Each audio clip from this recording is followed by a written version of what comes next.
Hi, everyone. Welcome back to Bufnagle the podcast, where we explore entertaining and enlightening discussions of the adventure of life and all things good. From science and technology to history and philosophy to leadership and success. We hope to give you a better understanding of the world and skills for everyone to pursue their own adventure.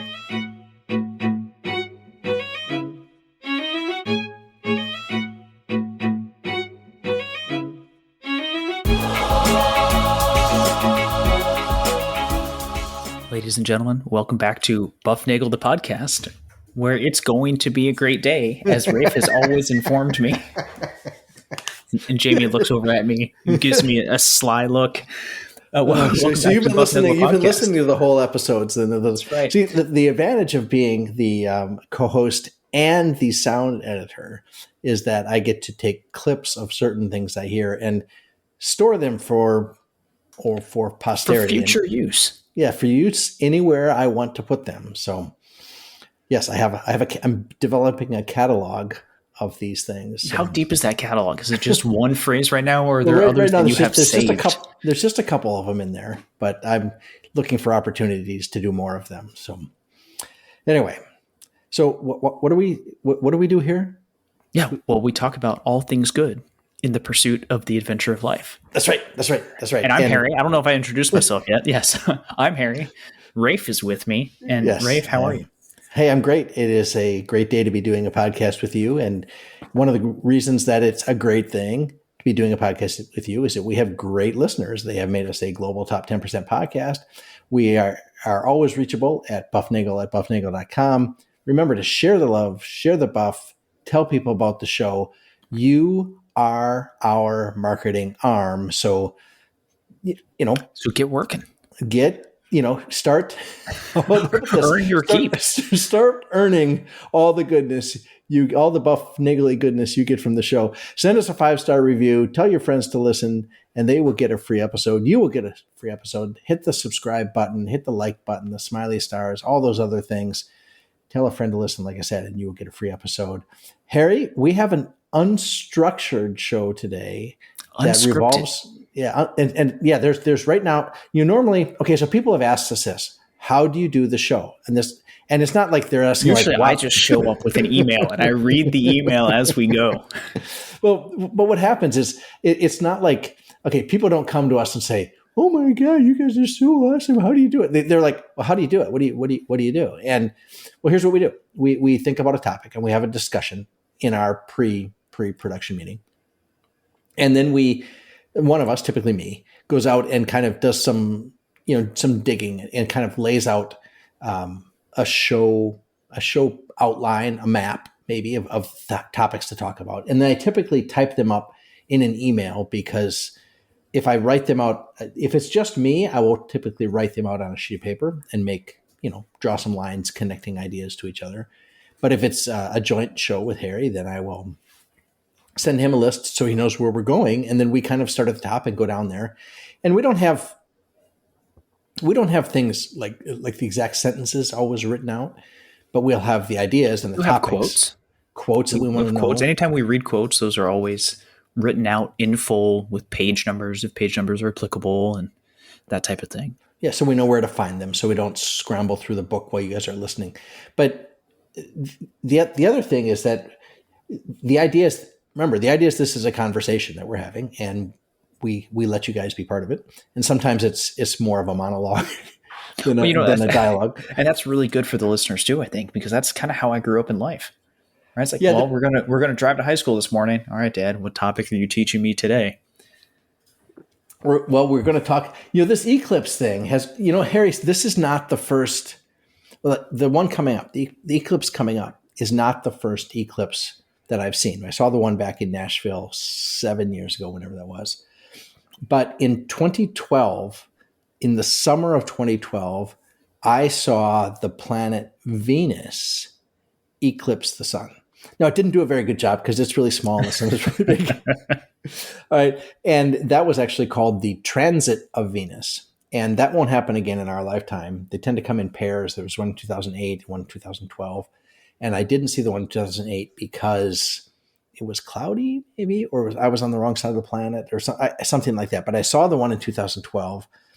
as the sun was setting in Nashville, so you would not have been able to see it when you were Right. there in New York, and I saw it coming, like approaching the horizon. The sun was approaching the horizon, and I took a binoculars and I turned them around backwards, and I had a sheet of paper taped to my shirt, and then I held the binoculars in one hand, and they project an image of the sun then on my tummy. And then I used my cell phone to take Don't burn yourself. some. Well, you don't want to don't turn them into a magnifying glass. You got to turn them the other way so that they do this. You know how that works, right? Yep. And then you take a picture, and I have a picture of Venus transiting the sun. It's a little. You know how big Venus is. Transiting in your stomach. It is. It transited my stomach. The sun was transiting my stomach as well, but jointly there's kind of a what is that, a transitivity of transiting. So if Venus is transiting the sun and the sun is transiting my tummy, then you get transitivity of transitivity. Wow. See, Wow. Okay. Now, had I spent a lot of time working on this, then I would have written that down. But there's an example, folks, of the kind of thing that makes the book special. Yeah. Well, the question was, about the eclipse. This is not the first time I've seen the sun be obscured by a planetary object. Yeah, I guess I'll call it a celestial object that's not the Earth. Oh yeah, we see that every single day at sundown. But think about how small the planet Venus is when you see Venus in the morning sky or the evening sky, wherever you see it. How tiny that is, and think about putting that against the sun. It's really like it's a little dot. It was just a little dot against the sun. But you should, if you ever get to go on I guess I'll call it an interplanetary cruise. You got to see if they schedule one during a transit of Venus or Mercury. So you can say you saw. I'll be sure to keep that in mind. But the eclipse is coming, and we talked about a lot of these things, and Zach's in New Zealand now, right? And he's doing some visiting down there. And I asked him, "Are you guys on daylight time or standard time down there?" Because they're inverted, right? Because they're in the southern hemisphere, so he's going into winter while we're going into summer. And I found out, this was odd. I need to investigate this further. Okay, here's some things I discovered just the last couple of days about time zones and daylight savings time. New Zealand he is currently 7 hours behind us and 24 hours ahead. Tomorrow, yeah. He's 7 hours behind us tomorrow. Right. And so I have to look at my clock, and then I subtract 7 hours, and then I'll know whether he's awake yet or not. So like he wakes up 6 or 7 o'clock in the morning. So I wait till like 1 or 2 o'clock in the afternoon before I try to contact him.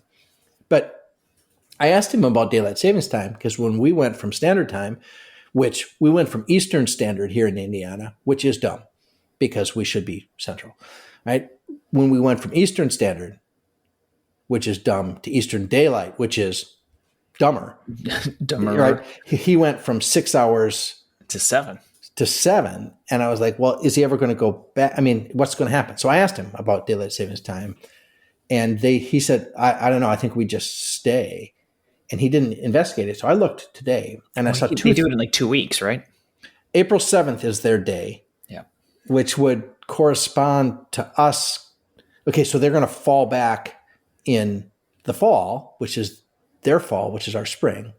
They fall back. So they gain an extra hour, which will put them back to 6 hours from us on April 7th. Yes. But there's something, okay, this is the thing, because you can go to this website called time.is. I've told you that, right? It's basically your background for everything that every single time I boot up your computer. Is, right? It's time.is. And so you can go there, and you can there's lots of links related to the calendar and time zones. And so I mean, I live there. That's a great place for me to be, is time.is. And you click on the time zones, and it will tell you which major cities and which countries I'm going to say it this way. For a given offset from UTC, it will list which cities and countries are offset by within that offset. Yep. Yeah. So like when it gets to the -4 now, right? It lists all of the East Coast stuff and all the Eastern time zone ones. And, -5 is Central Time. And so, but when you start getting into Eastern Europe and then into Western Asia and Southwest Asia, you get to these places where they're like, yeah, we don't care what the rest of the world thinks. So they're off they have 30-minute time zones. Yes. So they have offsets that are 30 minutes. And Nepal, where my good friend Mohan is from, Nepal is off 5 hours and 45 minutes from UTC. And I was like, way to go, Nepal. Of the other reasons to like Nepal, there's one that they are sticking it to the man. They're saying, you know what, we're going to be off. We're going to be that precise. And so that gives me hope, Harry, that I can come up with somebody to give me Westfield Standard Time at 5 hours and 40. Rafe Standard Time. Well, Rafe Standard Time would be, I'd have to think about exactly what that means, because that would move with me. And that would be a little bit, that would be difficult to configure. But 5 hours and 45 minutes behind UTC is Westfield Standard Time. And Nepal is 5 hours and 45 minutes ahead of UTC. When that's the thing I learned. So I learned about time zones in New Zealand and in Nepal today. And that's kind of going to bring me, I'm going to come back to that thing because that's part of the answer to the question that is vexing you at present. Yeah, I have a feeling I know how you were going to bring this through. Yep. Yeah, Okay. Yeah, okay. But okay, so the question we have for me, for the listeners, is how do you deal with where you are in life, in circumstance, in training, in learning, in education, in teaching, in life? How do you deal with where you are? And then how do you deal with where you are going? All right, so for me, for all of the listeners out there, I am currently on what the military calls terminal leave. Right, so I saved up a whole bunch of vacation days at the end of my time in the Army. And I spend them all at once. So I basically get out of the Army early, so to speak. And then in this meantime, I'm in the middle of moving locations out to a new job, also North Carolina. So Bufnagle co-host headquarters will stay in the great state of the Southern Pines. But there will be you'll have a new studio. I will have a new studio. Yeah. It'll be less full of moving boxes. Right. So I'm in the middle of transitioning locations and a new job and onboarding a job and buying a house and moving children and taking care of the family. And as a result of that, I don't take care of myself. Yeah. Myself, I come last, more or less, right? I'm doing all of these things in order for the other three people in my life to make sure that they're okay. And they have a happy and fulfilled life. So that sounds really selfish at first, right? So, it sounds selfish, right? Well, like, it can sound. I have time to myself. Yeah, it can sound whiny, right? I need my self time, right? I mean, it can sound that way, but there are things you need to do for yourself, and if you're not making yourself, if you're not holding your own or getting better, then you're going backwards probably, and that's not a good thing for you, and it's not good for them because it's not good for you, right? So, and I think the way that you phrased it to me is like, I spend all my time doing these other things like packing and moving. And tell me what you did today? I knew you were going to bring this back.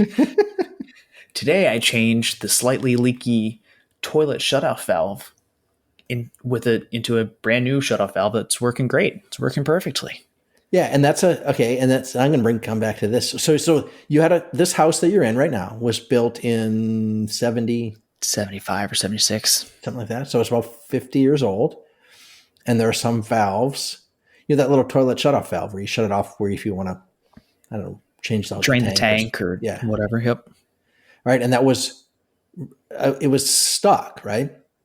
It was at a certain point where the corrosion for this certain valve, because of how the valve worked, it wasn't a quarter turn valve. It was a screw-on valve, had become corroded and rusted over the course of however many numbers of years, to the point where if you were to tighten it down, which I did because I was looking at some other stuff in the toilet to figure out why it wasn't filling as quickly, And when I undid it, it just leaked consistently. Was it drip, drip, It drip, drip, drip? it wasn't a drip. It was a full stream. Oh, Very no. thin, full stream. So did you, at that point, did you turn it back to off? I turned it back to off entirely.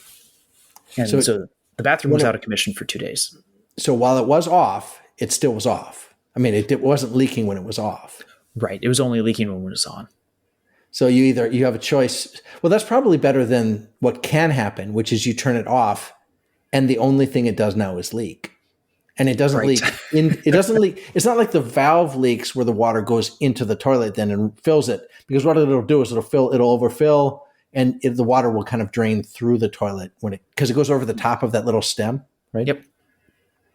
So that could be that's an okay. You can live with that kind of leak, right? Because every now and then it just kind of flushes itself. In a way. Yeah. It does that thing. Yeah.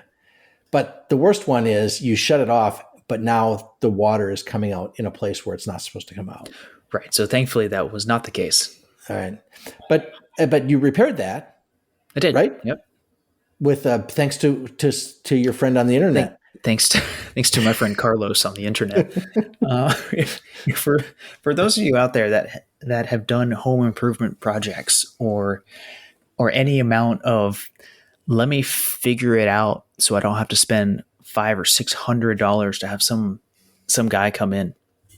I have, at this point in time for this house, I have installed tile, installed ceiling fans, changed switches, like dimmer switches, and figure out electrical circuits for. You did like 3-way circuits, right? I did 3-way circuits, right? Yeah, okay. Two switches, one light. So I've done that.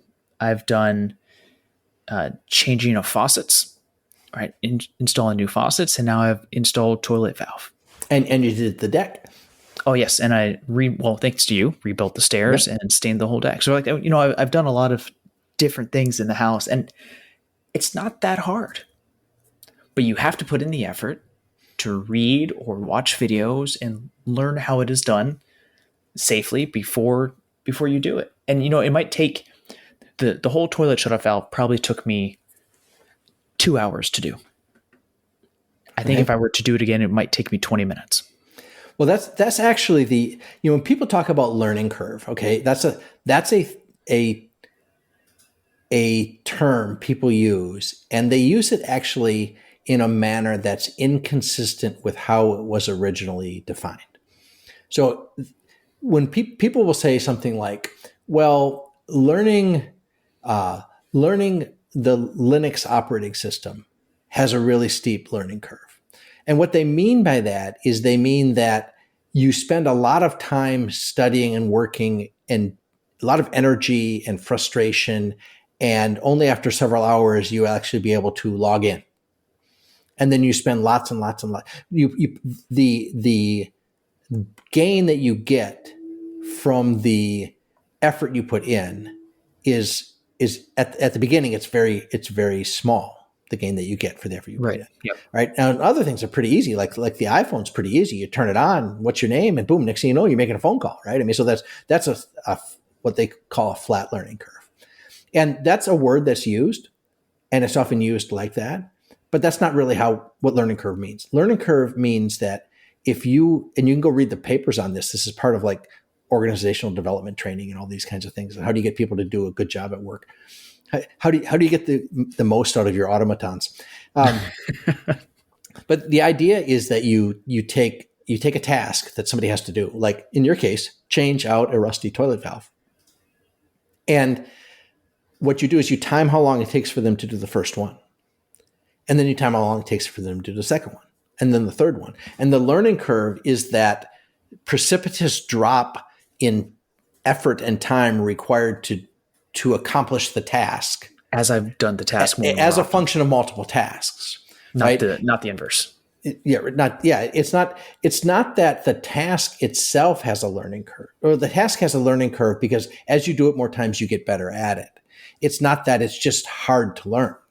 There can be things that are really hard to learn to do, and the first one might take you eons to figure out, and you may never get a chance for a second one. So it's all about like doing the Rubik's Cube. The first time you solved the Rubik's Cube. Oh, yep. right? And now you can do it very rapidly.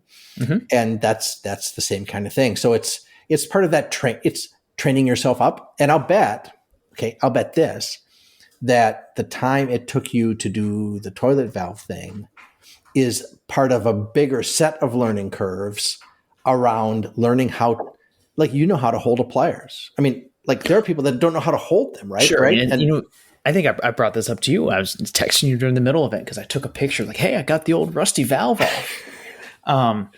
Wait, did you put up the aluminum foil to keep the wall from burning? Okay, good. Jamie reminded me. Carlos said to do that, so you got to do what Carlos says.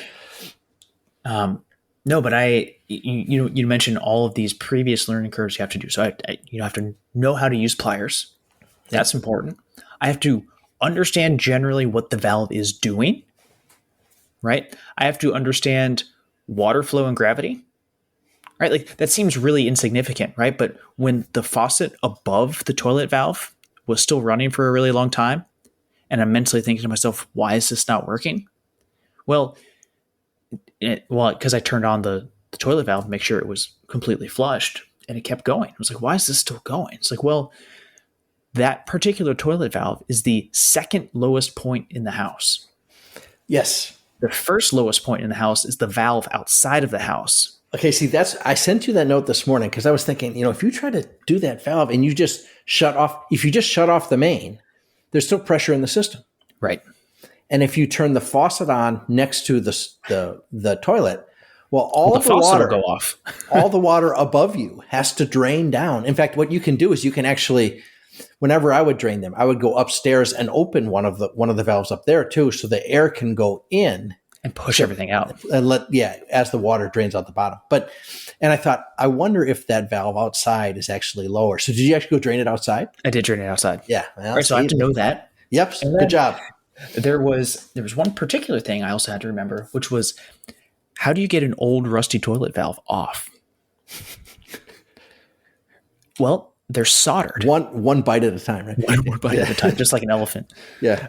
No, all of your toilet valves, if you live in an older house, are likely soldered to your copper piping. And I've dealt with solder before. All right. In my electrical engineering classes back in college, I've soldered wires and connections before. So once I do that, I bought myself a handy dandy blowtorch, which is creme brulee tonight, right? Oh, that's right. That's what I told Jamie after we were done. It's like, hey, we can make creme brulee now. So I got myself a blowtorch, and because it was a handheld one, it wasn't like a full-fledged, blowtorch attached to a butane tank. It was smaller and handheld because otherwise I wouldn't be able to fit into the corner. Right. It took me a little bit while to heat it up, but after I did, and after I had some green sparks for all of you chemistry fans out there, because copper burns green. I got it super hot, and I took one tiny gentle tug with the pliers, and the valve popped right off. And then it fell out of the pliers and landed on the plastic linoleum and melted a hole? No, actually, I had lined it with wet paper towels, so it was good. I see. You're thinking ahead. Well, see, and that's the thing too, is because a lot of people will do that. They pull it off and it's hot, and they grab it and they burn their hand. I actually did, and I did end up burning my hand with solder later because I had to clean off the pipe, right? Yeah. So I kept burning the solder, and I forgot that solder beads when it gets hot. It doesn't necessarily melt. So it beads, and then when you bring a new substance or material to it, in this case a paper towel, it beads onto the paper towel. It doesn't burn the paper towel or go through it. It rolls on it. And it rolled on the paper towel onto my thumb. And so I had just a little bit of heat. Think of what everybody who's listening to the buff right now is learning about solder, and how they were like, shoot, I have to change the toilet valve tomorrow. I'm sure glad I need to watch out for. Thanks, Harry, for telling me about the rolls. Yeah, of course. No, but so I had to learn I had to remember all of those things just for changing out the toilet valve. Well, but it was successful, and that all works now. Well, and I think that's what I want to get to this thing. Like, you are doing things now that don't feel particularly gratifying in the short run, right? I mean, you're not like, you didn't go out and, birdie the fourth hole at Southern Pines or something. You didn't go do that. You didn't have that. You didn't go play basketball at the gym and, in winter stays and you guys stayed for 6 games. I mean, none of that happened. You didn't go for a run and set a personal best or something like it. What'd you do? You changed out a toilet valve and you made sure the kids got stories read to them. And you made sure your wife had time to deal with the things she has to do because she's moving the family too, right? She's doing all the things that you're not. And the kids got naps and then they had supper and dad was there for supper. And those are things. And those feel like they feel like they don't measure up to the success standards we generally build for ourselves. And you have probably built for yourself over the last 30 years. Those feel like, really, what did I do? I read, like, how many times do you have to read the same story to your kids? And you know the answer? A lot. Yeah. Well, every time they ask, that's what you have to do. And then it will pay dividends way down the line. Like we always used to say, it's a long, long, long game. And, you can take the easy way out. You can just plop them. You say, I'm going golfing. And yeah, you can. And some people do that. And if it works out, great. But if it doesn't work out, not great. It takes 6 hours. It takes 6 hours or more out of your day to go play a round of golf. Sure. It costs a lot of money. And then you're like, is this really what I want to achieve? And I guess I keep looking at it. And as I'm older now, I see it more and more. And as I sit here at my little desk and I look out this glass door that is on between my office and the front hall, I see right there across that little table that your mother has, the shrine of children and grandchildren. Is this the same table that has been up and down the stairs 4 times? Yes, it's the same chair we moved 4 times. But same table we moved 4 times. But there they are. Those are and I have one primary objective as father and grandfather, and that's to get my kids and grandchildren to heaven. And I hope and I guess I won't know for a long time if that's been successful. What do they say? The scorecard has not yet been filled in. And I see them, and these are all wonderful pictures of all of you, all 1, 2, 3, 6, 7 of you, right? 4 grandkids, and then the three children. And these are wonderful pictures of you. And I think, how could anything be other than that perfect? But we all know, like, we don't take pictures of people when they're screaming or crying or having a bad day or or sick or any of that stuff. So I think it is difficult, because at one level you can say, that's the goal, is to do those things and read the stories. But you're also called to do manly things, like get better at stuff, to do things, to live virtuously, which means to be excellent. And that's a thing you are called to do that too. Well, right. And I think, part of that as a man and husband is I have to do those things. And I'll bring out some very vague quotes. I know we talked about quotes earlier and say we write them down. Well, but that's when we plan the show. That's when we plan the show. This is all unplanned, unscripted. Yep. Bufnagle unscripted. Unplugged. Unplugged.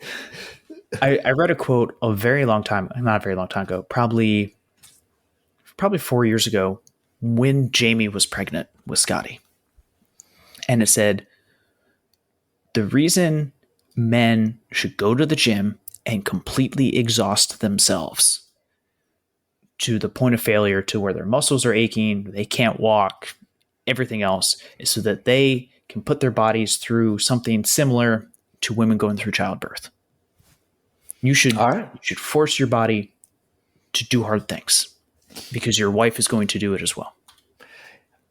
Well, there's something to be said for that. Yeah. There's also, like if I am not getting better and getting stronger, either mentally, spiritually, physically, emotionally, intellectually, then I'm doing a disservice to my family. Yeah. So at a certain point in time, the toilet's probably really good because it's something intellectually stimulating. I'm doing something that's helping the family. And it doesn't feel like it in the moment, but it definitely helped us out financially. It doesn't feel as gratifying as winning 6 straight games of basketball in the moment, but it's definitely helped us out long term. But I think it's still important to go do those other things, and it's necessary to make the time for it. 1, to better yourself. 2, so your children see it. Well, and That's I important think, too. and I think that's the thing that I mean, I guess I got to say it for all the guys out there. And I say this part of me is because I didn't do all of this. I did some of it, but I didn't do it as well as I wish I would have. As looking back, I wish I would have done it better. I guess I'll say it that way. Is you owe it to your wife and you owe it to your kids to become physically strong. Yes. I guess that's what I was trying to get after. Yeah. And I think you need to get to the gym, and you need to at least, if your son sees you every day doing 100 push-ups before you go to work, or whatever it is, or that you hit the gym because that makes you physically fit, that's a strong statement to him. He will, little children learn through this process called mimesis, which is essentially, it's the root word for mimic and mime. Yes. Yeah. So it means they act out what they see. They see mommy ironing a shirt, so they pull out something and they iron. They see daddy raking leaves, so they take a stick and they pretend to rake the leaves. Or they see you collecting the towels to do laundry, so they'll pick up a bunch of stuff and drag it to the laundry room. So they see all these things, and it's real important that they learn how to do those things that you do, and the way to do that is to show them. They will mimic you, and very soon, very, very soon, I'm sure Scotty does this now pretty regularly, and Andrew will start doing it soon, is you will see them copying what you do. And then you start worrying, oh my goodness, do what I say, not what I do. Well, Andrew's now at the point where he's putting stuff in the trash can, which is great. It's not even a year and a half old. Just watch your car keys. Watch your car keys. Oh, I know. Because I lost a set of my car keys one time. You took them from me and you dropped them into my bottom dresser drawer, and they were gone for a long time. We had no idea. You should have looked harder. I should have kept you caged in your room. So, but that's what the kids do, and I think it's very easy to. It's easy to do two things that are kind of extremes.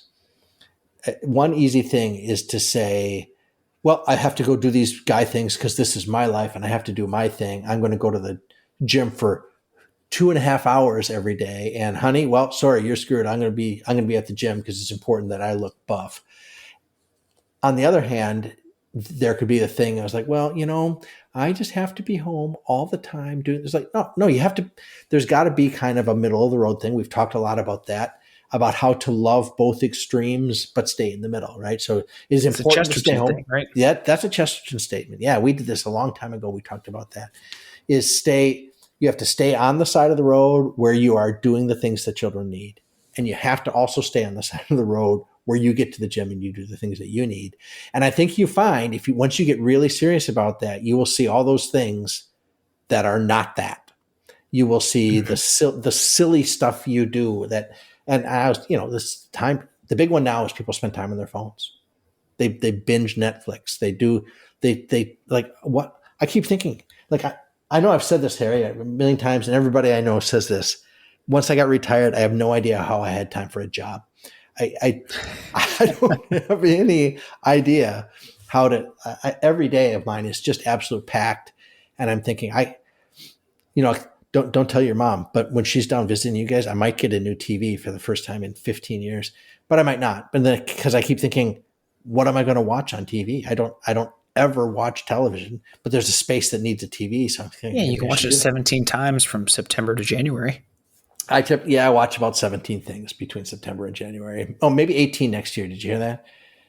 Oh, no. There's discussion of 18. All right, that's a topic for a different day.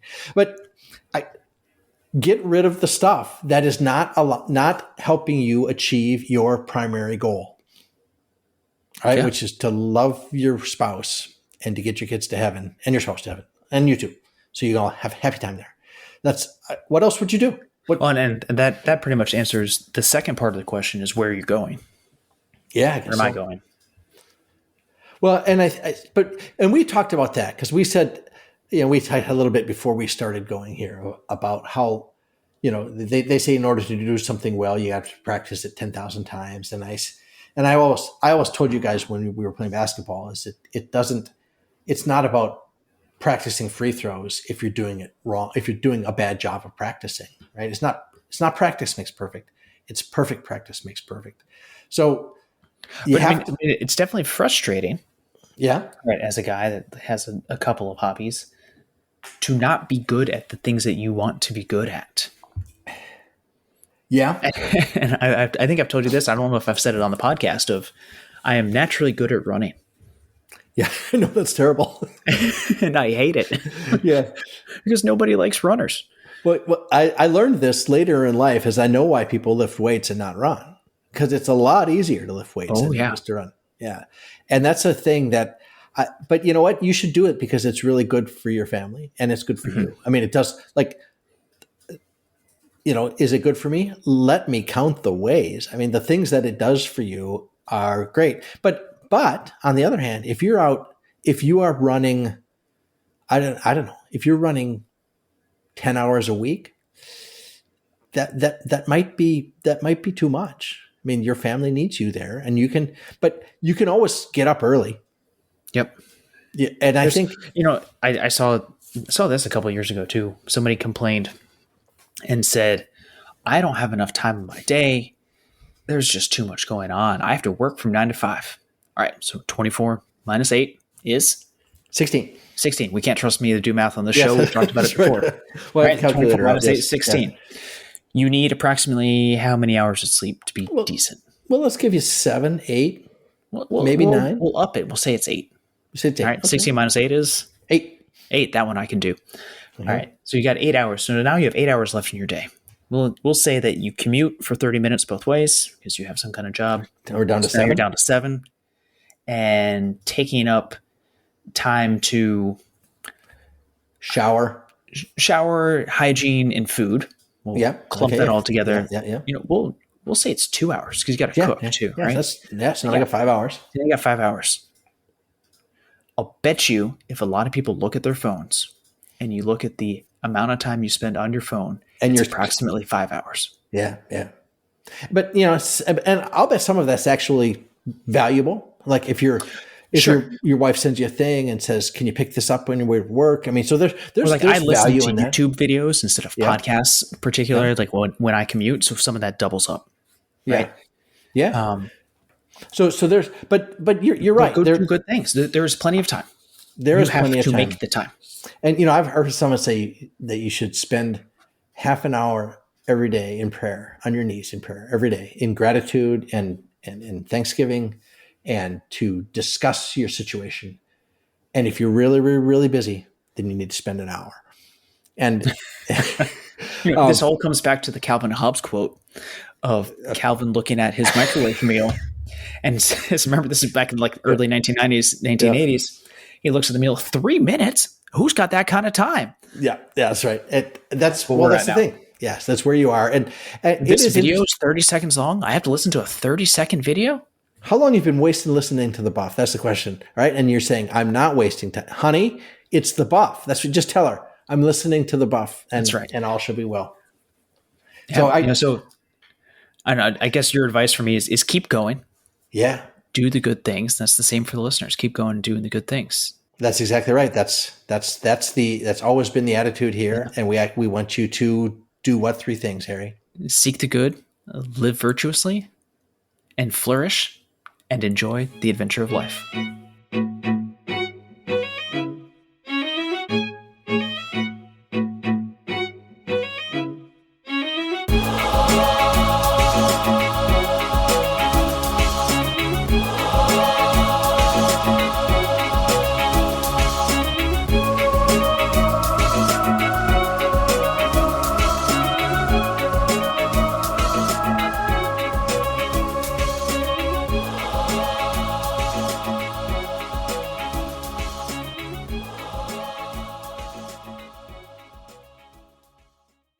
It's going to be a great day.